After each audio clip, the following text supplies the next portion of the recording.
Well, everyone wants to be a public figure, obviously. Everyone wants to be famous. But if you are famous, there's a special burden that you bear right now. If you're a person in the public eye who dares, even briefly, to think for yourself, there is roughly 100% chance that an organized group of fascists on the internet is going to try to destroy your life. They'll get you fired, they'll pick at your house, they'll make certain your kids are miserable. They're not doing it because they like you or dislike you personally. You're irrelevant. They don't care about you. They're doing it because they understand that truth tends to metastasize. Once someone prominent with a megaphone starts saying true things, people hear it. And pretty soon the whole edifice of lies comes crashing down and the fascists on the internet have less power. They're revealed as the dishonest thugs that they are. And they don't want that, so they try and crush you before it happens. This is inevitable. The question is, how do you respond when they try to crush you? And there are only two possible options, and both of them, it turns out, were on display today. Both come from Great Britain because the assault on speech and thought is a global phenomenon. Here's the first. Winston Marshall plays banjo for a terrific folk band called Mumford & Sons.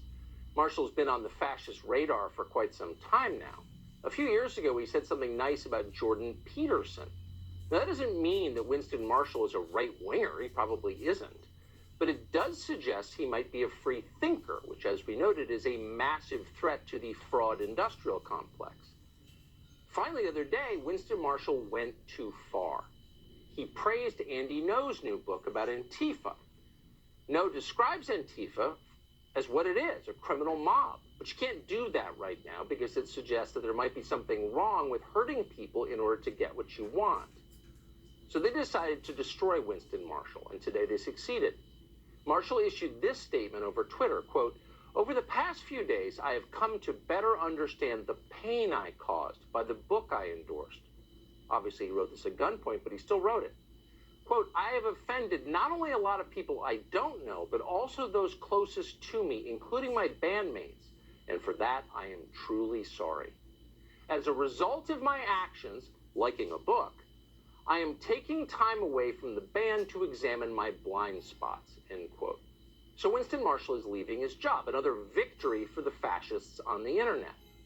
That's one way to handle attacks on speech. Just surrender. That's what most famous people do. You see it every day.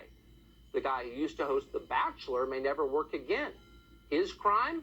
No one even knows what he did wrong. But he apologized for it anyway.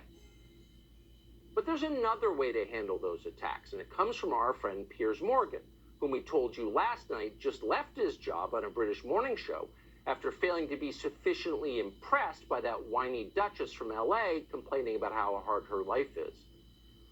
Now, Piers Morgan knew what the script was supposed to be. Oh, you poor oppressed Duchess.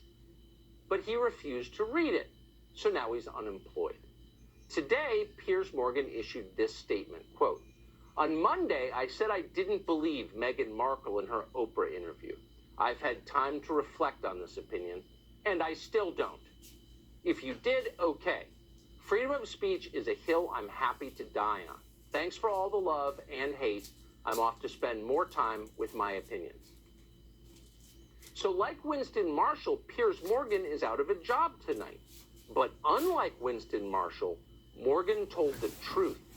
He refused to let the mob make him lie. And that is an inspiration to all of us. Piers Morgan just reminded the world that some things are more important than having a job, like your dignity and your self-respect. History will treat him well. Good for you, Piers Morgan.